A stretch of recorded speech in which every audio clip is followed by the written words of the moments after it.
Le Kobo, une machine qui promet de ne pas voler notre travail. Si ce robot collaboratif représente aujourd'hui moins de 2% des robots industriels, ses ventes, elles, ne cessent de croître. Il s'en est vendu 5000 en 2016 et un analyste américain en prévoit 230 000 en 2025. Surfant sur cette vague, des startups françaises ont présenté une quinzaine de robots lors d'une matinée de démonstration organisée par Cap Digital à Paris. La cobotique, ça touche à un sujet qui nous concerne tous, c'est le travail. Vous entendez la contraction du mot robotique et collaboratif dans le mot cobotique, qui conçoit des robots qui vont venir assister les humains dans les tâches les plus pénibles ou les plus dangereuses. Là, il y a des cobots qui concernent l'industrie, il y en a qui sont plus dans le domaine du bâtiment ou encore dans le domaine de la santé.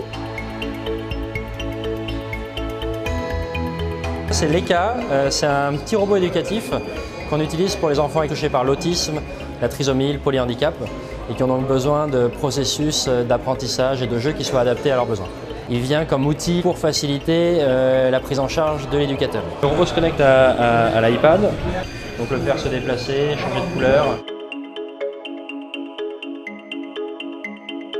Ces cobots viennent prendre certaines des tâches qui étaient avant l'apanage de l'homme, mais ils viennent quelque part les soulager. Par exemple, MIP Robotics, qui est un bras robotisé articulé, qui là va intéresser des PME industrielles, qui peut remplacer des tâches humaines répétitives et qui est très accessible, qui est pas cher, alors tout est relatif, c'est 8 000 €.